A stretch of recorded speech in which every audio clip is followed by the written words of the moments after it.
ಎಲ್ಲರಿಗೂ ನಮಸ್ಕಾರಗಳು.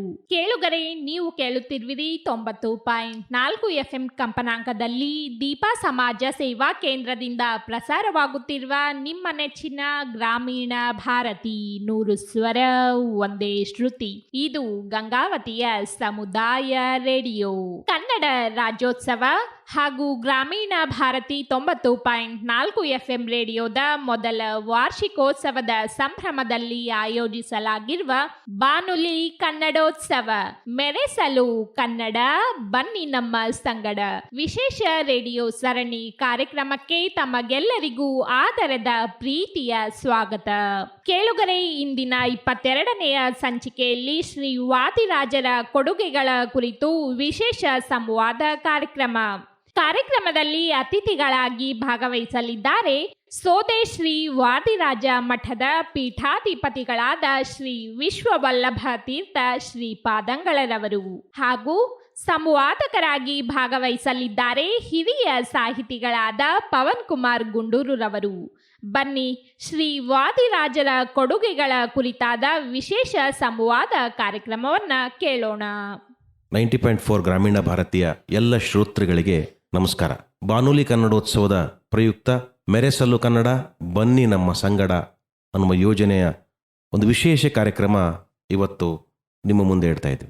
ಕನ್ನಡದ ದಾಸ ಪರಂಪರೆಗೆ ನೀರೆರೆದು ಪೋಷಿಸಿ ಅನುಗ್ರಹಿಸಿದಂತಹ ಪರಮಪೂಜ್ಯ ಶ್ರೀ ವಾದಿರಾಜ ತೀರ್ಥರ ಕೊಡುಗೆಯನ್ನು ಇವತ್ತು ಅದೇ ಪರಂಪರೆಯಲ್ಲಿ ಬಂದಿರತಕ್ಕಂಥ ವಾದಿರಾಜರ ಪರಂಪರೆಯಲ್ಲಿ ಪೀಠಾಧಿಪತಿಗಳಾಗಿರ್ತಕ್ಕಂಥ ಸೋದೆ ಶ್ರೀ ವಾದಿರಾಜ ಮಠದ ಪರಮಪೂಜ್ಯ ಶ್ರೀ ವಿಶ್ವವಲ್ಲಭ ತೀರ್ಥರು ಇವತ್ತು ನಮ್ಮ ಗ್ರಾಮೀಣ ಭಾರತಿ FM ಕೇಂದ್ರಕ್ಕೆ ಆಗಮಿಸಿದ್ದಾರೆ.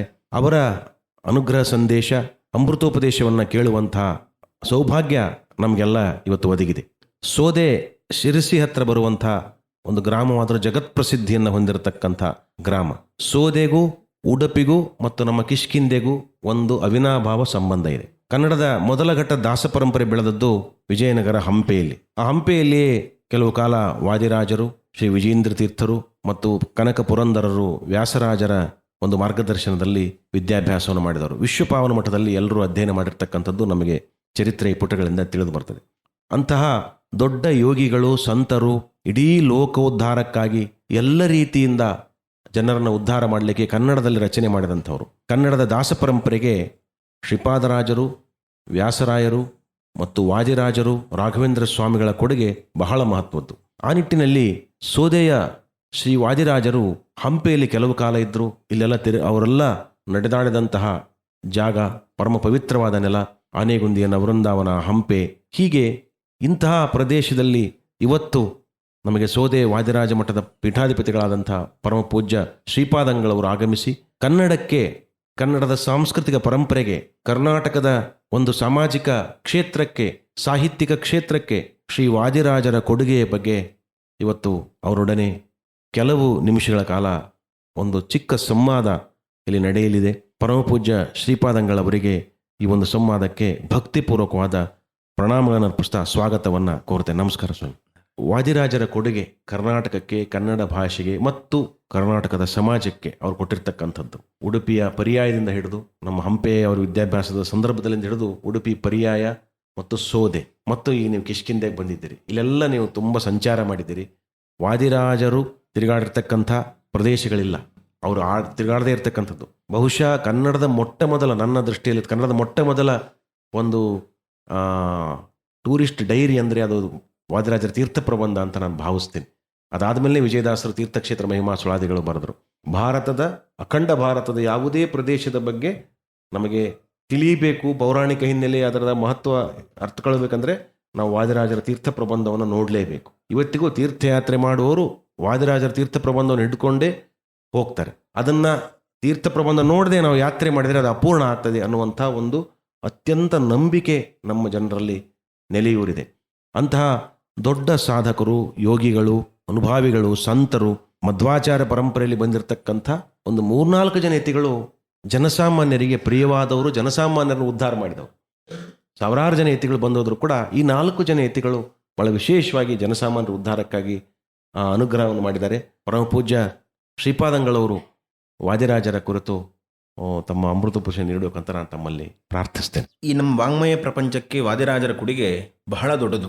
ಸಂಸ್ಕೃತ ವಾಂಗ್ಮಯ ಪ್ರಪಂಚಕ್ಕೆ ವಾದಿರಾಜರ ಕೊಡುಗೆ ಬಹಳ ದೊಡ್ಡದು ಅನ್ನೋದು ಪ್ರಸಿದ್ಧವಾದದ್ದು. ಎಲ್ಲ ವಿದ್ವಾಂಸರಿಗೂ ಈ ಒಂದು ಗ್ರಂಥಗಳ ಆ ಉಪಕಾರ ಇರಬಹುದು, ಅದು ಅನ್ಯಾದೃಶವಾದದ್ದು. ಸಂಸ್ಕೃತ ಸಾಹಿತ್ಯದಲ್ಲಿ ಅನೇಕ ಸ್ತೋತ್ರ ಸಾಹಿತ್ಯ ಸುಮಾರು 75ಕ್ಕೂ ಅಧಿಕ ಸ್ತೋತ್ರವನ್ನು ರಚನೆ ಮಾಡಿದವರು ವಾದಿರಾಜರು. ಸ್ತೋತ್ರ ಪ್ರಪಂಚವನ್ನು ನಾವು ನೋಡಲಿಕ್ಕೆ ಹೋದರೆ ಸಂಸ್ಕೃತ ಭಾಷೆಯಲ್ಲಿ ಇಷ್ಟು ಅಧಿಕ ಸಂಖ್ಯೆಯಲ್ಲಿ ಸ್ತೋತ್ರ ರಚನೆ ಮಾಡಿದ ವ್ಯಕ್ತಿ ಇನ್ನೊಬ್ಬರಿಲ್ಲ. ಇದು ವಾದಿರಾಜರು ಮಾತ್ರ. ಈ ಹೆಗ್ಗಳಿಕೆ ಅದು ವಾದಿರಾಜರಿಗೆ. ಸ್ತೋತ್ರ ಸಾಹಿತ್ಯ ಒಂದು ಬದಿಯಲ್ಲಿ ಆದರೆ ಇನ್ನು ಅನೇಕ ಈ ಉಪನಿಷತ್ತುಗಳಿಗೆ ವ್ಯಾಖ್ಯಾನಗಳು, ಉದ್ಗ್ರಂಥಗಳಿಗೆ ಅನೇಕ ವ್ಯಾಖ್ಯಾನಗಳನ್ನು ಸಂಸ್ಕೃತ ಭಾಷೆಯಲ್ಲಿ ಬರೆದಿದ್ದಾರೆ ವಾದಿರಾಜರು. ಮಹಾಭಾರತಕ್ಕೆ ಅರ್ಥವನ್ನು ಬರೆದಿದ್ದಾರೆ ವಾದಿರಾಜರು. ಸ್ವತಂತ್ರ ಕೃತಿಗಳು, ಯುಕ್ತಿ ಮೂಲಕವೇ ಮೊದಲಾದಂತಹ ಅನೇಕ ಸ್ವತಂತ್ರ ಉದ್ಗ್ರಂಥಗಳನ್ನು ರಚನೆ ಮಾಡಿದ್ದಾರೆ ವಾದಿರಾಜರು. ಅನೇಕ ದರ್ಶನಗಳ ವಿಮರ್ಶಾತ್ಮಕವಾದಂತಹ ಅಧ್ಯಯನವನ್ನು ಅದರಲ್ಲೂ ವಾದಿರಾಜರು ವಿಶೇಷವಾಗಿ ಮಾಡಿದ್ದಾರೆ. ಅವರ ವಾದಿರಾಜರ ಒಂದು ಯುಕ್ತಿ ಮಲ್ಲಿಕೆಯನ್ನು ನಾವು ಅಧ್ಯಯನ ಮಾಡಿದರೆ 21 ಮತದ ವಿಮರ್ಶೆಯನ್ನು ಮಾಡಿ ಈ ನಮ್ಮ ಸಿದ್ಧಾಂತದ ವೈಶಿಷ್ಟ್ಯ ಏನು ಅನ್ನೋದನ್ನು ವಾದಿರಾಜರು ತಮ್ಮ ಗ್ರಂಥದಲ್ಲಿ ಬಹಳ ವಿಸ್ತಾರವಾಗಿ ಯುಕ್ತಿಬದ್ಧವಾಗಿ ಅದನ್ನಲ್ಲಿ ಪ್ರತಿಪಾದನೆ ಮಾಡಿದ್ದಾರೆ. ಅದು ಪ್ರತಿಯೊಂದಕ್ಕೊಂದು ಲಾಜಿಕ್ ಇಟ್ಕೊಂಡು ಮಾತನಾಡ್ತಾರೆ. ಸುಮ್ಮನೆ ಏನೋ ಒಂದು ಹೇಳಿ ಮಾತನಾಡುವುದು ಅಲ್ಲಿ ವಾದಿರಾಜರ ಮಾತಲ್ಲ. ಪ್ರತಿಯೊಂದು ವಿಷಯವನ್ನು ಹೇಳಬೇಕಾದ್ರೂ ಕೂಡ ಚಮತ್ಕಾರವಾಗಿ ಹೇಳುವುದು, ಯುಕ್ತಿಬದ್ಧವಾಗಿ ಮಾತನಾಡುವುದು ಅದು ವಾದಿರಾಜರ ಸಾಹಿತ್ಯದ ಒಂದು ದೊಡ್ಡ ಲಕ್ಷಣ. ಅಂದರೆ ಒಂದು ವಾಕ್ಯ ಬಂತು ಅಂತಂದರೆ ಇದು ವಾದಿರಾಜರದ್ದು ಅಂತ ಹೇಳಲಿಕ್ಕೆ ಅಲ್ಲಿ ಎಲ್ಲ ಲಕ್ಷಣಗಳನ್ನು ನಾವು ಇಲ್ಲಿ ಕಾಣಬಹುದು. ಹೀಗೆ ಅದು ಸಂಸ್ಕೃತ ಭಾಷೆಯಲ್ಲೂ ಉಂಟು, ಕನ್ನಡ ಭಾಷೆಯಲ್ಲೂ ಕೂಡ ಅದೇ ರೀತಿಯಾಗಿ ಯುಕ್ತಿಬದ್ಧವಾಗಿ ಚಮತ್ಕಾರದಿಂದ ಮಾತನಾಡುವರು ವಾದಿರಾಜರು. ಅದು ಮಹಾಕಾವ್ಯಗಳಿರ್ಬೋದು, ತೀರ್ಥ ಪ್ರಬಂಧ ಇರ್ಬೋದು, ಸಣ್ಣ ಸಣ್ಣ ಲಘುಕಾವ್ಯಗಳಿರ್ಬೋದು. ಸಂಸ್ಕೃತ ಭಾಷೆಯಲ್ಲಿ ಅಸಂಖ್ಯಾತವಾದಂತಹ ಕೃತಿಗಳನ್ನು ರಚನೆ ಮಾಡಿ ಸಂಸ್ಕೃತ ವಾಂಗ್ಮಯ ಪ್ರಪಂಚವನ್ನು ಶ್ರೀಮಂತಗೊಳಿಸಿದ ಆ ಕೀರ್ತಿ ವಾದಿರಾಜರಿಗಿದೆ. ಸಂಸ್ಕೃತ ಭಾಷೆ ಕೇವಲ ಪಂಡಿತರಿಗೆ ಮಾತ್ರ ಅದು ಸೀಮಿತವಾದದ್ದು ಹೇಳುವಂತಹ ಒಂದು ಕಾಲಘಟ್ಟ ಇದ್ದಾಗ ಜನಸಾಮಾನ್ಯರಿಗೂ ಕೂಡ ವೇದಗಳ ಸಾರವನ್ನು, ಪುರಾಣಗಳ ಸಾರವನ್ನು, ವೇದವ್ಯಾಸ ದೇವರ ಆಂತರ್ಯವನ್ನು ಜನಸಾಮಾನ್ಯರಿಗೂ ಮುಟ್ಟಿಸಬೇಕು ಹೇಳುವಂತಹ ದೃಷ್ಟಿಯಿಂದ ದಾಸ ಪರಂಪರೆ ಬಂದಿತ್ತು. ಈ ಹರಿದಾಸ ಪರಂಪರೆಯನ್ನು ಮೂದಲಿಸುವಂಥ ಒಂದು ಗುಂಪು ಅದೊಂದು ಕಾಲದಲ್ಲಿ ಇತ್ತು, ಈಗಲೂ ಇದೆ, ಇಲ್ಲ ಅಂತಲ್ಲ. ಒಂದಷ್ಟು ವಿದ್ವತ್ ಪರಿಷತ್ತು ಈ ಹರಿದಾಸ ಸಾಹಿತ್ಯ ಇದು ಕನ್ನಡ ಭಾಷೆಯದ್ದು ಹೇಳುವಂತಹ ಒಂದು ಕಾರಣದಿಂದ ಮೂದಲಿಸುವ ಒಂದು ಕಾರಣ ಇತ್ತು. ಆದರೆ ಇದು ಸರಿಯಲ್ಲ, ಇದು ಸಲ್ಲದು, ಹರಿದಾಸ ಸಾಹಿತ್ಯಕ್ಕೂ ಕೂಡ ಒಂದು ಔನ್ನತ್ಯ ಉಂಟು ಅನ್ನೋದನ್ನು ತೋರಿಸುವುದಕ್ಕೋಸ್ಕರನೇ ವಾದಿರಾಜರು ಕೂಡ ಕನ್ನಡ ಭಾಷೆಯಲ್ಲಿ ಅಸಂಖ್ಯಾತ ಕೀರ್ತನೆಗಳನ್ನು ರಚನೆ ಮಾಡಿದ್ದಾರೆ. ಕೇವಲ ಕೀರ್ತನೆಗಳನ್ನು ಮಾತ್ರವಲ್ಲ, ಕನ್ನಡದಲ್ಲಿ ಅನೇಕ ದೀರ್ಘ ಕೃತಿಗಳನ್ನು ರಚನೆ ಮಾಡಿದ್ದಾರೆ. ಲಕ್ಷ್ಮೀ ಶೋಭಾನೆ, ಸ್ವಪ್ನ ಪದ, ವೈಕುಂಠ ವರ್ಣನೆ, ಕೀಚಕವಧೆ ಮೊದಲಾದಂತಹ ಅನೇಕ ದೀರ್ಘ ಕೃತಿಗಳು. ಕನ್ನಡ ಭಾಷೆಯಲ್ಲಿ ದೀರ್ಘ ಕೃತಿಗಳು ಅಂತಂದರೆ ಬಹಳ ಅದು ಉನ್ನತ ಮಟ್ಟದ ಭಾಷೆಯಲ್ಲಿ ಇರುವಂತಹ ಕೃತಿಗಳ ರಚನೆಯನ್ನು ವಾದಿರಾಜರು ಮಾಡಿದ್ದಾರೆ. ಎಷ್ಟು ಅದ್ಭುತ ವಾದಿರಾಜರ ಸಾಹಿತ್ಯ ಅಂತಂದರೆ ಒಬ್ಬ ಜನಸಾಮಾನ್ಯನಿಗೂ ಕೂಡ ವೇದಗಳ ಸಾರ ಏನು ಅನ್ನುವಂಥದ್ದು ಅರ್ಥ ಆಗಬೇಕು ಹೇಳೋ ದೃಷ್ಟಿಯಿಂದ ವೇದ ಮಂತ್ರಗಳನ್ನು ಹಾಗಾಗಿ ಕನ್ನಡ ಭಾಷೆಯಲ್ಲಿ ಅನುವಾದ ಮಾಡ್ತಾರೆ. ನೀವು ವೇದ ಮಂತ್ರವನ್ನು ಕೇಳುವಾಗ ಏನು ನಮಗೆ ಅರ್ಥಜ್ಞಾನ ಬರುತ್ತೋ ಅದು ಕನ್ನಡ ಭಾಷೆಯನ್ನು ಬಲ್ಲಂತಹ ಒಬ್ಬ ವ್ಯಕ್ತಿಗೂ ಆ ಪದ್ಯದ ಆ ಸೊಲ್ಲನ್ನು ಹೇಳಬೇಕಾದ್ರೆ ಅವನಿಗೆ ವೇದ ಮಂತ್ರದ ಅರ್ಥಸ್ಫುರಣ ಆಗಬೇಕು ಅನ್ನೋ ದೃಷ್ಟಿಯಿಂದ ಒಬ್ಬ ಸಾಮಾನ್ಯ ಭಕ್ತನಿಗೂ ಕೂಡ ವೇದ ಮಂತ್ರಗಳ ಸಾರ ಏನು ಅನ್ನೋದನ್ನು ತೋರಿಸಿಕೊಡಬೇಕು ಹೇಳುವಂತಹ ವಾದಿರಾಜರ ದೂರದೃಷ್ಟಿತ್ವ ಉಂಟು ನೋಡಿ, ಅದು ಬಹಳ ಅದ್ಭುತವಾದದ್ದು. ವೈಕುಂಠ ವರ್ಣನೆಯಲ್ಲಿ ಬಹಳ ಅದ್ಭುತವಾಗಿ ವೇದ ಮಂತ್ರಗಳಿಗೆ ವ್ಯಾಖ್ಯಾನ ಮಾಡ್ತಾರೆ. ಈ ನಮ್ಮಲ್ಲಿ ಈ ವೇದ ಮಂತ್ರಗಳು ಕೇವಲ ಬ್ರಾಹ್ಮಣರಿಗೆ ಮಾತ್ರ ಸೀಮಿತವಾದದ್ದು, ಒಂದು ಉನ್ನತ ಜಾತಿಯವರಿಗೆ ಮಾತ್ರ ಸೀಮಿತವಾದದ್ದು ಹೇಳುವಂತಹ ಒಂದು ಕಾಲಘಟ್ಟದಲ್ಲಿ ಎಲ್ಲ ಮಡಿವಂತಿಗಳನ್ನು ಮೀರಿ ಅದರ ಸಾರವನ್ನು ಸಾಮಾನ್ಯರು ಅರ್ಥ ಮಾಡಿಕೊಳ್ಬೇಕು. ಪ್ರತಿಯೊಬ್ಬರೂ ಕೂಡ ಭಗವಂತನ ಅನುಗ್ರಹಕ್ಕೆ ಪಾತ್ರರು, ಅವರಿಗೂ ಆ ಯೋಗ್ಯತೆ ಉಂಟು. ಭಕ್ತಿಯಿಂದಲೇ ಭಗವಂತನ ಅನುಗ್ರಹ ಸಾಧ್ಯ ಅನ್ನುವ ದೃಷ್ಟಿಯಿಂದ ಭಗವಂತನ ಮಹಿಮೆಯನ್ನು ತಿಳಿದುಕೊಂಡಾಗ ಮಾತ್ರ ಭಕ್ತಿ ಬರಲಿಕ್ಕೆ ಸಾಧ್ಯ ಅಲ್ವಾ, ಇಲ್ಲಿ ಭಕ್ತಿ ಬರಲಿಕ್ಕೆ ಸಾಧ್ಯ ಇಲ್ಲ. ಹಾಗಾಗಿ ವೇದಗಳು ಭಗವಂತನನ್ನು ಯಾವ ರೀತಿಯಾಗಿ ಕೊಂಡಾಡ್ತಾ ಇದ್ದೇವೆ ಅನ್ನೋದನ್ನ ಒಬ್ಬ ಸಾಮಾನ್ಯ ಭಕ್ತನು, ಸಮಾಜದ ಕಟ್ಟಕಡೆಯ ವ್ಯಕ್ತಿಯೂ ಕೂಡ ಅದಕ್ಕೆ ಜಾತಿಗಳ ಪರಿಧಿ ಇರಬಾರದು, ಅದನ್ನು ಮೀರಿ ಭಗವಂತನನ್ನು ಕಾಣುವ ಹಂಬಲವನಲ್ಲಿ ಇರಬೇಕು ಅನ್ನೋ ದೃಷ್ಟಿಯಿಂದ ಸಾಮಾನ್ಯ ಭಕ್ತನಿಗೂ ಕೂಡ ಭಗವತ್ ತತ್ವವನ್ನು ತಿಳಿಸುವಂಥ ಕೆಲಸವನ್ನು ತಮ್ಮ ಈ ಅನೇಕ ಕೃತಿಗಳಿಂದ ವಾದಿರಾಜರು ಮಾಡಿದ್ದಾರೆ. ಹಾಗಾಗಿ ಕನ್ನಡ ಸಾಹಿತ್ಯ ಲೋಕಕ್ಕೆ ವಾದಿರಾಜರ ಕೊಡುಗೆ ಇದು ಬಹಳ ಅದ್ಭುತವಾದದ್ದು. ವೇದಗಳ ಸಾರವನ್ನು ತುಂಬಿಸಿ ಕೊಡ್ತಾ ಇದ್ದಾರೆ ಅಂತಂದರೆ ಇದಕ್ಕಿಂತ ದೊಡ್ಡ ಕೊಡುಗೆ ಇನ್ನೊಂದು ಬೇಕಾಗಿಲ್ಲ ವಾದಿರಾಜರದ್ದು. ಕೇವಲ ಕನ್ನಡ ಭಾಷೆಗೆ ಮಾತ್ರವಲ್ಲ, ಒಬ್ಬ ಭಕ್ತ ಅಂತ ಅನಿಸಿಕೊಂಡವನಿಗೆ, ನಾನು ಒಬ್ಬ ದೇವರ ಭಕ್ತನಾಗಬೇಕು, ನನಗೂ ಕೂಡ ದೇವರನ್ನ ಸ್ತೋತ್ರ ಮಾಡಬೇಕು ಅಂತ ಹೇಳುವವನಿಗೆ ಈ ಭಾಷೆ ಒಂದು ಪರಿಧಿ ಆಗಬಾರ್ದು. ಇಲ್ಲ ನನಗೆ ಸಂಸ್ಕೃತ ಬರೋದಿಲ್ಲ, ಸರಿ ಕನ್ನಡ. ಈ ನಮ್ಮ ಪ್ರಾಂತ್ಯದಲ್ಲಿ ಉಡುಪಿ ದಕ್ಷಿಣ ಕನ್ನಡದ ಪ್ರಾಂತ್ಯಗಳಲ್ಲಿ ಇವತ್ತಿಗೂ ಕೂಡ ಕೆಲವು ಹಳ್ಳಿಗಳಲ್ಲಿ ಕನ್ನಡ ಭಾಷೆ ಬರೆದಿದ್ದವರು ಇದ್ದಾರೆ. ಕೇವಲ ತುಳು ಭಾಷೆಯನ್ನೇ ಮಾತೃಭಾಷೆಯನ್ನಾಗಿ ಹೊಂದಿಕೊಂಡು ಕೇವಲ ತುಳು ಭಾಷೆಯನ್ನು ಮಾತ್ರ ಮಾತನಾಡುವಂಥ, ಕನ್ನಡದ ಒಂದು ಅಕ್ಷರವನ್ನು ಕೂಡ ತಿಳಿಯದೇ ಇರುವಂತಹ ವ್ಯಕ್ತಿಗಳು ಇವತ್ತಿಗೂ ಇದ್ದಾರೆ. ಅಂದರೆ ಅವರ ಆ ಒಂದು ಅಧ್ಯಯನದ ಮಟ್ಟ ಅಷ್ಟೇ ಇರ್ತದೆ, ಹಳ್ಳಿಗರು ಅಂತ. ಅಂತಹ ಹಳ್ಳಿಗರಿಗೂ ಕೂಡ ತುಳು ಭಾಷೆಯಲ್ಲಿ ಕೀರ್ತನೆಯನ್ನು ರಚಿಸಿಕೊಟ್ಟು ಅವರಿಗೂ ಕೂಡ ಭಗವತ್ ತತ್ವದ ಅರಿವಾಗಬೇಕು ಹೇಳುವಂತಹ ಅವರ ಆ ದೂರದೃಷ್ಟಿ ಉಂಟು ನೋಡಿ, ಇದು ಬಹಳ ಅದ್ಭುತವಾದದ್ದು. ಆ ಲೇಗ ಅಂತ ಹೇಳುವಂತಹ ಆ ತುಳು ಪದ್ಯವನ್ನು ರಚನೆ ಮಾಡಿಕೊಟ್ಟು ಒಬ್ಬ ಸಾಮಾನ್ಯ ಭಕ್ತನೂ ಕೂಡ ಒಬ್ಬ ಭಕ್ತ ಅಂತ ಅನಿಸಿಕೊಂಡವನಿಗೆ ಭಾಷೆ ಅದು ಅಡ್ಡ ಬರಬಾರದು ಹೇಳುವ ದೃಷ್ಟಿಯಿಂದ ಕನ್ನಡ ಭಾಷೆಯನ್ನು ರಚಿಸಿಕೊಟ್ಟಿದ್ದಾರೆ. ಅಷ್ಟು ಮಾತ್ರವಲ್ಲ, ನಮ್ಮಲ್ಲಿ ದೈವಾರಾಧನೆಗಳ ಆ ಪ್ರಭಾವ ಬಹಳಷ್ಟಿದೆ. ನಮ್ಮ ದಕ್ಷಿಣ ಕನ್ನಡ, ಉಡುಪಿ ಜಿಲ್ಲೆಯ ಆ ಭಾಗಗಳಲ್ಲಿ, ಕರಾವಳಿಯ ಭಾಗಗಳಲ್ಲಿ ದೈವಾರಾಧನೆಗೆ ಹೆಚ್ಚಿನ ಪ್ರಾಧಾನ್ಯತೆ ಇರುವುದರಿಂದ ಆ ವರ್ಗದಲ್ಲಿ ಇರುವಂತಹ ಜನಗಳಿಗೆ, ಅಂದರೆ ಒಂದಷ್ಟು ಬೇರೆ ವರ್ಗದ ಜನಗಳು ನಂಬಿಕೆಯನ್ನು ಆಚರಿಸ್ತಾ ಇರುವುದರಿಂದ ಅವರಿಗೆ ಅನುಕೂಲ ಆಗುವ ರೀತಿಯಲ್ಲಿ ಪ್ರಾರ್ಥನೆಗಳನ್ನು, ತುಳು ಪ್ರಾರ್ಥನೆಗಳನ್ನೆಲ್ಲ ವಾದರಾಜ ರಚನೆ ಮಾಡಿಕೊಟ್ಟಿದ್ದಾರೆ. ಹೀಗೆ ಸಮಾಜದ ಹಲವು ಮಗ್ಗುಲುಗಳಿನ ಅನೇಕ ವಿಧವಾದಂತಹ ಜನರಿಗೆ ಅವರ ಸಾಹಿತ್ಯದ ಕೊಡುಗೆ ಉಂಟಲ್ವಾ, ಇದು ಬಹಳ ದೊಡ್ಡದು. ಅಂದರೆ ಒಬ್ಬ ಸಾಧಕನಾದವನಿಗೆ ಸಾಧನೆ ಮಾಡಲಿಕ್ಕೆ ಏನೇನು ಪರಿಕರಗಳು ಬೇಕು, ಈ ಎಲ್ಲ ಪರಿಕರಗಳನ್ನು ವಾದರಾಜರು ಸಿದ್ಧ ಮಾಡಿಕೊಟ್ಟಿದ್ದಾರೆ. ಇದನ್ನೆಲ್ಲ ಬಳಸ್ಕೊಳ್ಳಿ ನೀವು ಅಂತ. ಹೀಗೆ ಒಂದೊಂದನ್ನು ನಾವು ತೆಗಿತಾ ಹೋದರೆ ಒಂದು ಅದ್ಭುತವಾದ ಖನಿಜ ಸಂಪತ್ತು ನಮ್ಮ ವಾದಿರಾಜರ ಆ ಭಂಡಾರದ ಸಿಗಲಿಕ್ಕೆ ಸಾಧ್ಯ. ಇವತ್ತು ಲಕ್ಷ್ಮೀ ಶೋಭಾನೆ ಎಷ್ಟು ಪ್ರಸಿದ್ಧಿ ಇದೆ ಹೇಳಿದೆ, ಮನೆಗಳಲ್ಲಿ ಜಾತಿ ಮತ ಭೇದ ಇಲ್ಲದೇನೆ ಪ್ರತಿಯೊಬ್ಬರು ಮನೆಗಳಲ್ಲಿ ಲಕ್ಷ್ಮೀ ಶೋಭಾನೆಯನ್ನ ಪಾರಾಯಣ ಮಾಡ್ತಾರೆ. ಎಲ್ಲಿವರೆಗೆ ಹೇಳಿದರೆ ಲಕ್ಷ್ಮೀ ಶೋಭಾನೆಯನ್ನ ಹೇಳದೇನೆ ಮದುವೆ ಆಗೋದಿಲ್ಲ ಹೇಳುವಷ್ಟರ ಮಟ್ಟಿಗೆ ನಮ್ಮಲ್ಲಿ ಲಕ್ಷ್ಮೀ ಶೋಭಾನೆ ಬಗ್ಗೆ ನಂಬಿಕೆ ಉಂಟು ಅಂತಂದ್ರೆ ವಾದಿರಾಜರ ಮಾತು ಅದು ಇವತ್ತಿಗೂ ಕೂಡ ಸತ್ಯವಾಗ್ತಾ ಉಂಟು. ಆ ಮಾತನ್ನ ದೇವರು ಸತ್ಯ ಮಾಡಿಸ್ತಾ ಇದ್ದಾನೆ ಅನ್ನೋದು ಇದಕ್ಕೆಲ್ಲ ದೃಷ್ಟಾಂತವಾಗಿದೆ. ಗುರುಗಳೇ, ಈ ವಾದಿರಾಜರ ತೀರ್ಥ ಪ್ರಬಂಧದ ಬಗ್ಗೆ 1-2 ನಿಮಿಷ ವಿಶೇಷವಾಗಿ, ಯಾಕೆಂದರೆ ಭಾರತೀಯ ದಾರ್ಶನಿಕ ಪರಂಪರೆಗೆ ಮತ್ತು ಭಾರತೀಯ ತತ್ವಜ್ಞಾನದ ಪರಂಪರೆಗೆ ವಾದಿರಾಜರ ಕೊಡುಗೆ ಬಹಳ ಅಗಾಧವಾದಕ್ಕಿರ್ತಕ್ಕಂಥದ್ದು. ಸಂಸ್ಕೃತ ಇರ್ಬೋದು, ಕನ್ನಡದ ಮುಖಾಂತರ ಇರ್ಬೋದು. ತಾವು ಈಗಾಗಲೇ ಹೇಳಿದಿರಿ ಅದನ್ನು.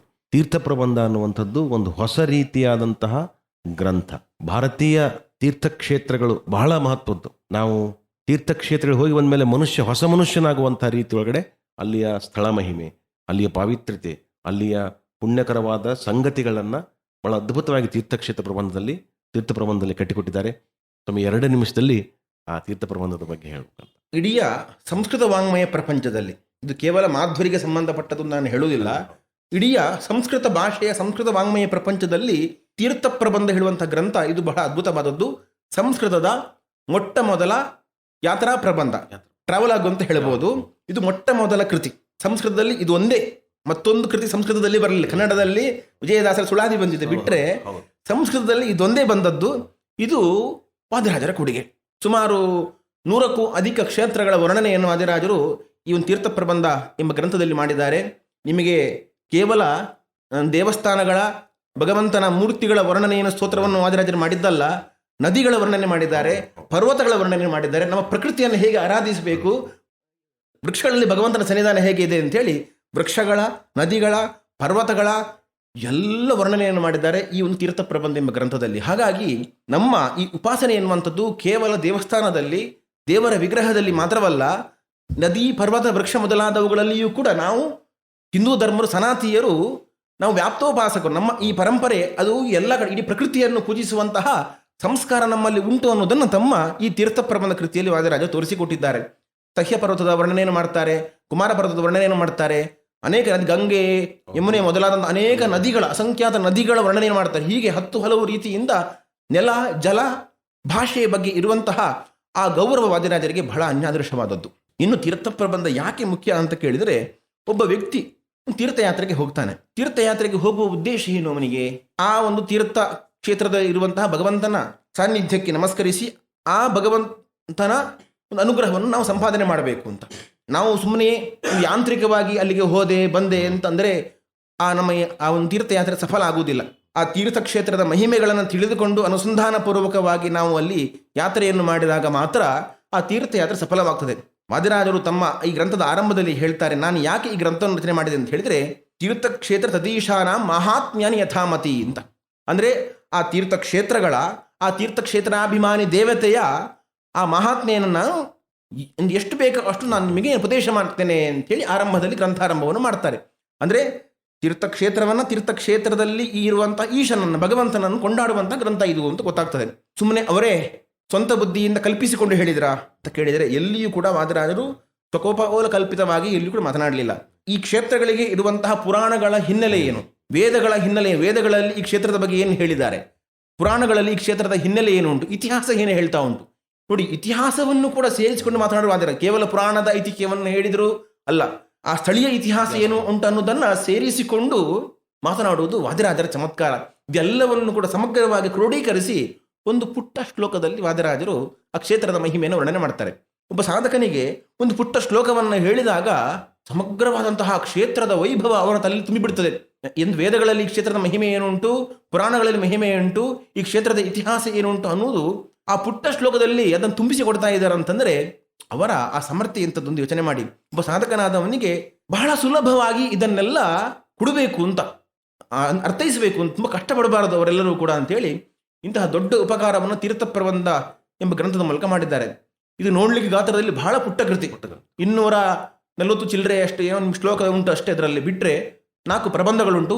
ನಿಮಗೆ ಪೂರ್ವ ಪ್ರಬಂಧ, ಪಶ್ಚಿಮ ಪ್ರಬಂಧ, ಉತ್ತರ ಪ್ರಬಂಧ, ದಕ್ಷಿಣ ಪ್ರಬಂಧ ಅಂತೇಳಿ ಆಯಾ ದಿಕ್ಕಿಗೆ ಅನುಸಾರವಾಗಿ ಆಯಾ ದಿಕ್ಕಲ್ಲಿ ಇರುವಂತಹ ಆ ಕ್ಷೇತ್ರಗಳಿಗೆ ಅನುಸಾರವಾಗಿ ವಿಂಗಡಿಸಿಕೊಂಡು ಇದೊಂದು ಸಂಕಲನ ಕೃತಿ. ಇದು ಅಂದರೆ ಎಲ್ಲ ತೀರ್ಥಕ್ಷೇತ್ರಗಳಿಗೆ ವಾದಿರಾಜ ಸಂಚಾರ ಮಾಡ್ತಾ ಆಯಾ ಕ್ಷೇತ್ರಕ್ಕೆ ಹೋದಾಗ ಆ ಒಂದು ಕ್ಷೇತ್ರದ ಮಹಿಮೆಗಳ ವರ್ಣನೆ ಮಾಡಿ ತಾವು ಸ್ತೋತ್ರವನ್ನು ರಚಿಸಿ ನಂತರದಲ್ಲಿ ಅದನ್ನು ಸಂಕಲನ ಮಾಡಿದಂಥ ಕೃತಿ. ನೋಡಿ, ವಾದಿರಾಜರು ಅಖಂಡ ಭಾರತವನ್ನು 4 ಬಾರಿ ಪಾದಚಾರಿಗಳಾಗಿ ಸಂಚಾರ ಮಾಡಿದ್ದಾರೆ ಹೇಳೋ ಇತಿಹಾಸ ನಮ್ಮಲ್ಲಿ ಉಂಟು. 4 ಬಾರಿ ಪಾದಾಚಾರಿಗಳಾಗಿ, ಹೀಗೆ 4 ಬಾರಿ ಪಾದಾಚಾರಿಗಳಾಗಿ ಸಂಚಾರವನ್ನು ಮಾಡಿ ರಚಿಸಿರುವಂತಹ ಕೃತಿ ಈ ತೀರ್ಥ ಪ್ರಬಂಧ ಹೇಳುವಂಥ ಕೃತಿ. ಇವತ್ತು ಈ ತೀರ್ಥ ಪ್ರಬಂಧ ಇಲ್ಲದೆ ಯಾರೂ ಕೂಡ ತೀರ್ಥಯಾತ್ರೆ ಮಾಡಲಿಕ್ಕೆ ಸಾಧ್ಯ ಇಲ್ಲ. ಮಾಡಿದರೆ ಅದು ಅಪೂರ್ಣ ಅಂತ ಅರ್ಥ ಆ ತೀರ್ಥಯಾತ್ರೆ. ಯಾಕಂದರೆ ತೀರ್ಥಕ್ಷೇತ್ರಗಳ ಆ ಮಹಿಮೆಗಳು ಅರ್ಥ ಆಗಬೇಕು ಅಂತಾದರೆ ಅದು ತೀರ್ಥ ಪ್ರಬಂಧದಿಂದ ಮಾತ್ರ ಸಾಧ್ಯ. ಎಲ್ಲ ಕ್ಷೇತ್ರ, ನಮ್ಮ ಹಂಪಿಯ ವಿರೂಪಾಕ್ಷನ ವರ್ಣನೆಯೂ ಕೂಡ ಅದರಲ್ಲಿ ಇದೆ, ಹಂಪಿಯ ದುರ್ಗಾದೇವಿಯ ವರ್ಣನೆ ಕೂಡ ಅದರಲ್ಲಿ ಇದೆ, ಹೀಗೆ ಪಂಪಾ ಕ್ಷೇತ್ರದ ವರ್ಣನೆ ಇದೆ. ಹೀಗೆ 10 ಹಲವು ಈ ಎಷ್ಟೋ ಕಡೆಯಲ್ಲಿ ಇನ್ನೂ ಕೂಡ ನಮಗೆ ಗುರುತಿಸಲಿಕ್ಕೆ ಆಗದೇ ಇರುವಂತಹ ಕ್ಷೇತ್ರಗಳು ಕೂಡ ಇನ್ನೂ ಇದೆ. ಅದು ನಮ್ಗೆ ಇನ್ನೂ ಅರ್ಥ ಆಗಲಿಲ್ಲ. ಬಂಕಾಪುರದ ಕೇಶವ, ಇನ್ನು ಬಿದರಹಳ್ಳಿ, ಅಶ್ವತ್ಥನಾರಾಯಣ, ಹೀಗೆ 10 ಹಲವು ಹಳ್ಳಿಗಳಲ್ಲಿರುವಂತಹ ಕ್ಷೇತ್ರಗಳನ್ನು ವಾದಿರಾಜರು ಗುರುತಿಸಿ ಆ ಕ್ಷೇತ್ರದ ಪಾರಮ್ಯವನ್ನು ನಮಗೆ ತೋರಿಸಿಕೊಟ್ಟಿದ್ದಾರೆ. ಹೀಗೆ ಈ ತೀರ್ಥ ಪ್ರಬಂಧ ಹೇಳುವಂಥದ್ದು ಇದೊಂದು ಸಾಧಕ ಪ್ರಪಂಚಕ್ಕೆ ಒಂದು ದೊಡ್ಡ ಕೊಡುಗೆ. ಒಬ್ಬ ಆಸ್ತಿಕನಿಗೂ ಕೂಡ ಇದೊಂದು ದೊಡ್ಡ ಸಂಪತ್ತೇ ಹೌದು. ಇದುವರೆಗೆ ನಮಗೆ ವಾದಿರಾಜರ ಬಗ್ಗೆ ಮತ್ತು ಅವರ ಕೃತಿಗಳ ಬಗ್ಗೆ, ಅವರ ಕೃತಿಯ ಮಹತ್ವವನ್ನು ಮತ್ತು ಕನ್ನಡದ ಸಾಂಸ್ಕೃತಿಕ ಪರಂಪರೆಗೆ ಶ್ರೀ ವಾದಿರಾಜರ ಕೊಡುಗೆಯನ್ನು ಬಹಳ ಅರ್ಥಪೂರ್ಣವಾಗಿ ಮತ್ತು ಚಿಕ್ಕದಾಗಿ, ಕರಿಯನ್ನು ಕನ್ನಡಿಯಲ್ಲಿ ತೋರಿದ ಹಾಗೆ, ಆನೆಯನ್ನು ಕನ್ನಡಿಯಲ್ಲಿ ತೋರಿಸಿದ ಹಾಗೆ ನೀವು ವಿವರಿಸಿದ್ದೀರಿ. ಹುಯಿಲ್ಗೋಳ್ ನಾರಾಯಣರ ನಾಡಗೀತೆಯಲ್ಲಿ ನಮ್ಮ ಭಾಗದ ಪ್ರದೇಶವನ್ನು ಆ ಜಲಧಿಯನ್ನು ಜಿಗಿದ ಹನುಮನುದಿಸಿದ ನಾಡು ಅಂತ ತಮ್ಮ ನಾಡಗೀತೆಯಲ್ಲಿ ಹೇಳ್ತಾರೆ. ಹಾಗೆ ಇನ್ನೊಂದು ಬಹಳ ಮುಖ್ಯವಾದಂದರೆ ನಮ್ಮ ಕನ್ನಡದ ಮೊದಲ ಗ್ರಂಥ ಕವಿರಾಜ ಮಾರ್ಗದಲ್ಲಿ ನಮ್ಮ ಭಾಗವನ್ನು ಕೋಪಣ ನಾಡು ಅಂತ ಕರೀತಾರೆ. ಮೊದಲ ಬಾರಿಗೆ ಇದನ್ನು ತಿರುಳುಗನ್ನಡ ನಾಡು ಅಂತ ಕರೀತಾರೆ, ನಿಜವಾದ ಕನ್ನಡದ ನಾಡು ಅಂತ ಕನ್ನಡದ ಮೊದಲ ಗ್ರಂಥದಲ್ಲಿ ಕವಿ ಶ್ರೀ ವಿಜಯ ಉಲ್ಲೇಖಿಸ್ತಾನೆ. ಅಂಥ ನಾಡಿಗೆ ತಾವು ಆಗಮಿಸಿದ್ದೀರಿ. ತಮ್ಮ ಪಾದಧೂಳಿಯಿಂದ ನಾವೆಲ್ಲ ಈ ಭಾಗ ಪುನೀತವಾಗಿದೆ. ಈ ಸಂದರ್ಭದಲ್ಲಿ ನಮ್ಮ ಕೊಪ್ಪಳ ಪರಿಸರ ಮತ್ತು ಕಿಷ್ಕಿಂಧೆ ನಾಡು, ತಾವು ಹಿಂದೆ 2 ಬಾರಿ 3 ಬಾರಿ ಸಂಚಾರ ಮಾಡಿದ ಕೂಡ ಕೊಪ್ಪಳ, ಆನೆಗುಂದಿ, ಹಂಪಿ ಪರಿಸರದಲ್ಲಿ ತಿರುಗಾಡಿದಿರಿ. ಗಂಗಾವತಿಗೂ ಕೂಡ ಆಗಮಿಸಿದ್ದೀರಿ. ಈ ಸಂದರ್ಭದಲ್ಲಿ ನೀವು ಇಲ್ಲಿ ಬರೋಕ್ಕಿಂತ ಮುಂಚೆ ನಿಮ್ಮ ಭಾವನೆ ಏನಿತ್ತು, ಬಂದ ಮೇಲೆ ಇಲ್ಲಿಯ ಬಗ್ಗೆ ಆ ಸ್ಥಳೀಯ ಚರಿತ್ರೆ, ಸಾಂಸ್ಕೃತಿಕ ಪರಂಪರೆ, ಆಧ್ಯಾತ್ಮಿಕವಾದ ಶ್ರೀಮಂತಿಕೆ ನೋಡಿ ನಮಗೇನಿಸ್ತು ಅನ್ನೋದನ್ನು ತಾವು ದಯವಿಟ್ಟು ಕೆಲವು ಮಾತುಗಳಲ್ಲಿ ಹೇಳಿ. ಭಕ್ತಿಗೆ ಇನ್ನೊಂದು ಹೆಸರೇ ಹನುಮ. ಅಂತಹ ಆ ಹನುಮ ಉದಿಸಿರುವಂತಹ ನಾಡು ಈ ಕೊಪ್ಪಳ ಜಿಲ್ಲೆಯ ಈ ಒಂದು ಹಂಪಿ ಕ್ಷೇತ್ರ. ಹಾಗಾಗಿ ಆ ಹನುಮನಲ್ಲಿ ಇದ್ದಂತಹ ಆ ಒಂದು ಭಕ್ತಿಯ ಒಂದು ಅಂಶದ ಗುಣ ಈ ಕೊಪ್ಪಳ ಜಿಲ್ಲೆ ಎಲ್ಲಾ ಜನಗಳಲ್ಲಿ ಉಂಟು ಅಂತ ನಾನು ಭಾವಿಸಿದ್ದೇನೆ. ತುಂಬಾ ಭಾವುಕರು ಇಲ್ಲಿ ಜನಗಳು, ಅಂದ್ರೆ ಬೇಗ ಅವರಲ್ಲಿ ಭಕ್ತಿ ಪರವಶರಾಗ್ತಾರೆ. ಇದನ್ನು ನಾನು ಕಂಡಿದ್ದೇನೆ. ಕಾರಣ ಏನು ಅಂತ ಹೇಳಿದ್ರೆ, ನಾನು ಈ ಕೊಪ್ಪಳಕ್ಕೆ ಬಂದದ್ದು 3ನೇ ಸರ್ತಿ ಆಗಿದ್ರೂ ಕೂಡ ಈ ಗಂಗಾವತಿಯ ಪರಿಸರದಲ್ಲಿ, ಕೊಪ್ಪಳದ ಪರಿಸರದಲ್ಲಿ 3-4 ಬಾರಿ ನಾನು ಸಂಚಾರವನ್ನು ಮಾಡಿದ್ರೂ ಕೂಡ ಈ ಪ್ರಾಂತ್ಯದ ಜನರು ನಮ್ಮ ಸೋದೆಗೆ ಬಹಳಷ್ಟು ಬರ್ತಾ ಇರ್ತಾರೆ. ಹಾಗಾಗಿ ಕೊಪ್ಪಳದ ಜನರ ಸಂಪರ್ಕ, ಗಂಗಾವತಿ ಜನರ ಸಂಪರ್ಕ ನಮಗೆ ಬಹಳಷ್ಟು ಇದೆ. ತುಂಬಾ ಭಾವುಕರು, ತುಂಬಾ ಶ್ರದ್ಧಾವಂತರು. ಮತ್ತೆ ಈ ಗಂಗಾವತಿ, ಈ ಹಂಪಿ, ಈ ಪರಿಸರ ಇದೆಲ್ಲವೂ ಕೂಡ ಸಾಂಸ್ಕೃತಿಕ ನಗರ. ಒಂದು ವಿಜಯನಗರ ಅರಸರ ಕಾಲ ಹೇಗಿತ್ತು ಅಂತ ಕಲ್ಪಿಸಿಕೊಳ್ಳಿಕ್ಕೂ ಅಸಾಧ್ಯವಾದದ್ದು. ಅಂತಹ ಆ ಇತಿಹಾಸಕ್ಕೆ ಸಾಕ್ಷಿಯಾದಂತಹ ಇವತ್ತು ಕೊಪ್ಪಳ, ಈಗ ಈ ಗಂಗಾವತಿ ಪ್ರಾಂತ್ಯ ಅದ್ಭುತವಾದ ಒಂದು ಸಂಪದ್ಭರಿತವಾದಂತಹ ಭೂಮಿ ಅಂತ ಹೇಳ್ಬೋದು. ಇವತ್ತಿಗೂ ಇಲ್ಲೊಂದು ಐತಿಹ್ಯ ಉಂಟು, ಸ್ವಲ್ಪ ಮಣ್ಣಾಗದ್ರು ಇಲ್ಲಿ ಮುತ್ತುರತ್ನಗಳು ಸಿಗುವ ಸಾಧ್ಯತೆ ಉಂಟು ಅಂತ. ಇದು ಕೇವಲ ಮುತ್ತುರತ್ನಗಳು, ಅದು ನಿಮಗೆ ಭೌತಿಕವಾದದ್ದು ಹಾಗಲ್ಲ. ಇಲ್ಲಿಯ ಜನಗಳ ಹೃದಯ ಶ್ರೀಮಂತಿಕೆಯೂ ಕೂಡ ಅಷ್ಟೇ ಉಂಟು. ಸಂಪದ್ಭರಿತವಾದಂತಹ ಮನಸ್ಸು ಇಲ್ಲಿ ಎಲ್ಲ ಜನಗಳದ್ದು. ಬಹಳ ಪ್ರೀತಿಯಿಂದ ವ್ಯವಹಾರ ಮಾಡುವವರು ನಾವಿಲ್ಲಿ ಸಂಚಾರ ಮಾಡಿದಾಗ ಬಹಳ ಸಂತೋಷ ಆಯಿತು. ನಮ್ಮ ಮಠಕ್ಕೂ ಕೂಡ ಒಂದು ಅವಿನಾಭಾವ ಸಂಬಂಧ ಉಂಟು. ಮತ್ತೊಂದು ವಿಶೇಷ ಅಂತ ಹೇಳಿ, ನಾವು ಉಣ್ಣುವ ಆಹಾರ ಅನ್ನವೂ ಕೂಡ ಹೆಚ್ಚಾಗಿ ಬೆಳೆಯುವುದು ಈ ಪರಿಸರದಲ್ಲಿ ಹೇಳುವಂತಹ ಅಭಿಮಾನವೂ ನಮಗೂ ಉಂಟು. ಹಾಗಾಗಿ ಈ ಕ್ಷೇತ್ರಕ್ಕೆ ಬಂದು ನಮಗೆ ಬಹಳ ಸಂತೋಷ ಆಗಿದೆ. ವಿಶೇಷವಾಗಿ ನಿಮ್ಮ ಗ್ರಾಮೀಣ ಭಾರತಿ ಎಂಬ ಈ FM ಮೂಲಕ ಕನ್ನಡ ಭಾಷೆಯನ್ನು ಉಳಿಸುವ ದೊಡ್ಡ ಕೆಲಸಕ್ಕೆ ಕೈ ಹಾಕಿದ್ದೀರಿ. ಈ ಕೆಲಸ ಇದು ಸಾರ್ಥಕವಾಗಲಿ, ನಿಮಗೆ ದೇವರು ವಿಶೇಷವಾಗಿ ಅನುಗ್ರಹವನ್ನು ಮಾಡಲಿ. ಇದೇ ರೀತಿಯಾಗಿ ಈ ರೇಡಿಯೋ ಮುಂದುವರಿಯಬೇಕು, ಅಭಿವೃದ್ಧಿಯಾಗಬೇಕು, ಹೆಚ್ಚೆಚ್ಚು ಕಾರ್ಯಕ್ರಮಗಳನ್ನು ಕೊಡುವುದರ ಮೂಲಕ ಸಮಾಜಕ್ಕೆ ಒಳ್ಳೆಯ ಸಂದೇಶವನ್ನು, ಕನ್ನಡ ಭಾಷೆಯನ್ನು ಸಂಗಡ ತೆಗೆದುಕೊಂಡು ಹೋಗುವಂತಹ ಶಕ್ತಿಯನ್ನು ನಿಮಗೆಲ್ಲ ದೇವರು ನೀಡಲಿ ಅಂತ ನಾವು ಕೂಡ ದೇವರಲ್ಲಿ ವಿಶೇಷವಾಗಿ ಪ್ರಾರ್ಥನೆ ಮಾಡ್ತೇವೆ. ನಿಮ್ಮ ಒಂದು ಅನುಗ್ರಹ ನಮ್ಮೆಲ್ಲ ಶ್ರೋತೃಗಳ ಮೇಲೆ ಆಗಲಿ. ವಾದಿರಾಜರ ಅನುಗ್ರಹ, ತಮ್ಮ ಉಪಾಸ್ಯ ಮೂರ್ತಿಯ ಅನುಗ್ರಹ ನಮ್ಮೆಲ್ಲ ಗ್ರಾಮೀಣ ಭಾರತಿ 90.4ನ ಎಲ್ಲ ಶ್ರೋತೃಗಳ ಮೇಲೆ ಆಗಲಿ ಅಂತ ತಮ್ಮಲ್ಲಿ ವಿನಂತಿಸ್ಕೊಳ್ತಾ, ಇದುವರೆಗೆ ತಾವೆಲ್ಲ ನಮ್ಮೆಲ್ಲ ಶ್ರೋತೃಗಳಿಗೆ ಅಪರೂಪದ ವಿಷಯಗಳನ್ನು ತಿಳಿಸ್ಕೊಟ್ಟಿದ್ದೀರಿ. ನಮ್ಮ ರಾಜ್ಯೋತ್ಸವ, ಕನ್ನಡ ರಾಜ್ಯೋತ್ಸವ ಇನ್ನಷ್ಟು ಅರ್ಥಪೂರ್ಣವಾಗಿಸಲಿಕ್ಕೆ ತಮ್ಮೆಲ್ಲರ ಆಶೀರ್ವಾದ ಸದಾ ನಮ್ಮ ಗ್ರಾಮೀಣ ಭಾರತಿ ಮೇಲೆ ಇರಲಿ ಅಂತ ತಮ್ಮಲ್ಲಿ ಪ್ರಾರ್ಥಿಸ್ತಾ, ಇದುವರೆಗೂ ನಮ್ಮ ಜೊತೆ ಅಪರೂಪವಾದಂಥ ವಿಶಿಷ್ಟವಾದ ಸಂಗತಿಗಳನ್ನು ತಿಳಿಸ್ಕೊಟ್ಟಿದ್ದೀರಿ. ನಿಮಗೆ ಗ್ರಾಮೀಣ ಭಾರತಿ 90.4ನ ಪರವಾಗಿ, ಎಲ್ಲ ಶ್ರೋತೃಗಳ ಪರವಾಗಿ ಭಕ್ತಿಪೂರ್ವಕವಾದ ಪ್ರಣಾಮಗಳನ್ನು ಅರ್ಪಿಸ್ತಾ ಧನ್ಯವಾದಗಳನ್ನು ಹೇಳ್ತೇನೆ. ನಮಸ್ಕಾರ. ಗ್ರಾಮೀಣ ಭಾರತೀಯ ಎಲ್ಲ ಶ್ರೋತೃಗಳಿಗೆ ಪರಮ ಪೂಜ್ಯ ಶ್ರೀಪಾದಂಗಳವರಿಂದ ಕೆಲವು ಅಪರೂಪದ ನುಡಿಗಳು, ಅಮೃತ ನುಡಿಗಳನ್ನು ನಾವೆಲ್ಲ ಆಲಿಸಿದ್ದೀವಿ. ಇಷ್ಟೊತ್ತಿನವರೆಗೆ ಮಾತುಕತೆಗೆ ಆಗಮಿಸಿ ನಮ್ಮೆಲ್ಲರನ್ನ ಆಶೀರ್ವದಿಸಿದಂತಹ ಪರಮ ಪೂಜ್ಯ ಶ್ರೀಪಾದಂಗಳವರಿಗೆ ಗ್ರಾಮೀಣ ಭಾರತೀಯ ಎಲ್ಲ ಶ್ರೋತೃಗಳು ಮತ್ತು ಗ್ರಾಮೀಣ ಭಾರತೀಯ ದೀಪ ಸಮಾಜ ಸೇವೆ ಕೇಂದ್ರದ ವತಿಯಿಂದ ಅವರ ಪಾದಕಮಲಗಳಿಗೆ ಭಕ್ತಿಪೂರ್ವಕ ಪ್ರಣಾಮಗಳನ್ನು ನಡೆಸ್ತಾ ಈ ಮಾತುಕತೆ ಇಲ್ಲಿಗೆ ಸಂಪನ್ನಗೊಳ್ಳುತ್ತದೆ. ಈ ಕಾರ್ಯಕ್ರಮಕ್ಕೆ ಸಹಕರಿಸಿದ ಸರ್ವರಿಗೂ ಧನ್ಯವಾದಗಳು. ಇದುವರೆಗೆ ಬಾನುಲಿ ಕನ್ನಡೋತ್ಸವ ಮೆರೆಸಲು ಕನ್ನಡ ಬನ್ನಿ ನಮ್ಮ ಸಂಗಡ ವಿಶೇಷ ರೇಡಿಯೋ ಸರಣಿ ಕಾರ್ಯಕ್ರಮದ 22ನೆಯ ಸಂಚಿಕೆ ಪ್ರಸಾರವಾಯಿತು. ಕಾರ್ಯಕ್ರಮದಲ್ಲಿ ಅತಿಥಿಗಳಾಗಿ ಭಾಗವಹಿಸಿದಂತಹ ಸೋತೇಶ್ರೀ ವಾದಿರಾಜ ಮಠದ ಪೀಠಾಧಿಪತಿಗಳಾದ ಶ್ರೀ ವಿಶ್ವವಲ್ಲಭ ತೀರ್ಥ ಶ್ರೀಪಾದಂಗಳರವರಿಗೆ ತಮ್ಮೆಲ್ಲರ ಪರವಾಗಿ ಹಾಗೂ ಗ್ರಾಮೀಣ ಭಾರತಿ 90.4 FMನ ಪರವಾಗಿ ಹೃತ್ಪೂರ್ವಕವಾದ ಧನ್ಯವಾದಗಳನ್ನು ಅರ್ಪಿಸ್ತಾ, ಕೇಳುಗರೆ, ಕಾರ್ಯಕ್ರಮದಲ್ಲಿ ಸಂವಾದಕರಾಗಿ ಭಾಗವಹಿಸಿದಂತಹ ಹಿರಿಯ ಸಾಹಿತಿಗಳಾದ ಪವನ್ ಕುಮಾರ್ ಗುಂಡೂರುರವರಿಗೆ ತಮ್ಮೆಲ್ಲರ ಪರವಾಗಿ ಹಾಗೂ ಗ್ರಾಮೀಣ ಭಾರತಿ 90.4 FMನ ಪರವಾಗಿ ಹೃತ್ಪೂರ್ವಕವಾದ ಧನ್ಯವಾದಗಳನ್ನು ಅರ್ಪಿಸ್ತಾ, ಕೇಳುಗರೆ, ನಾಳೆ ಮತ್ತೊಂದು ವಿಶೇಷ ಸಂಚಿಕೆಯೊಂದಿಗೆ ನಾನು ನಿಮ್ಮನ್ನು ಭೇಟಿಯಾಗುವೆ. ನಾನು ನಿಮ್ಮ RJ ಲಾವಣ್ಯ. ಸದಾ ಕೇಳ್ತಾ ಇರಿ 90.4 FM ಕಂಪನಾಂಕದಲ್ಲಿ ದೀಪ ಸಮಾಜ ಸೇವಾ ಕೇಂದ್ರದಿಂದ ಪ್ರಸಾರವಾಗುತ್ತಿರುವ ನಿಮ್ಮ ನೆಚ್ಚಿನ ಗ್ರಾಮೀಣ ಭಾರತಿ. 100 ಸ್ವರ ಒಂದೇ ಶ್ರುತಿ. ಇದು ಗಂಗಾವತಿಯ ಸಮುದಾಯ ರೇಡಿಯೋ. ಕೇಳುಗರೆ, ಶ್ರೀ ವಾದಿರಾಜರ ಕೊಡುಗೆಗಳ ಕುರಿತಾದ ವಿಶೇಷ ಸಂವಾದ ಕಾರ್ಯಕ್ರಮವನ್ನ ತಾವುಗಳು ಯೂಟ್ಯೂಬ್ ಚಾನೆಲ್ನಲ್ಲೂ ಸಹ ಕೇಳಬಹುದಾಗಿದೆ. ಹಾಗಾದ್ರೆ ತಪ್ಪದೆ ಗ್ರಾಮೀಣ ಭಾರತಿ ಯೂಟ್ಯೂಬ್ ಚಾನೆಲ್ಗೆ ಸಬ್ಸ್ಕ್ರೈಬ್ ಆಗಿ, ಲೈಕ್ ಮಾಡಿ, ಕಮೆಂಟ್ ಮಾಡಿ, ಮತ್ತಷ್ಟು ಕನ್ನಡದ ಮನಸ್ಸುಗಳಿಗೆ ಶೇರ್ ಮಾಡಿ. ಸಿರಿಗನ್ನಡಂ ಗೆಲ್ಗೆ, ಸಿರಿಗನ್ನಡಂ ಬಾಳ್ಗೆ. ನಮಸ್ಕಾರ.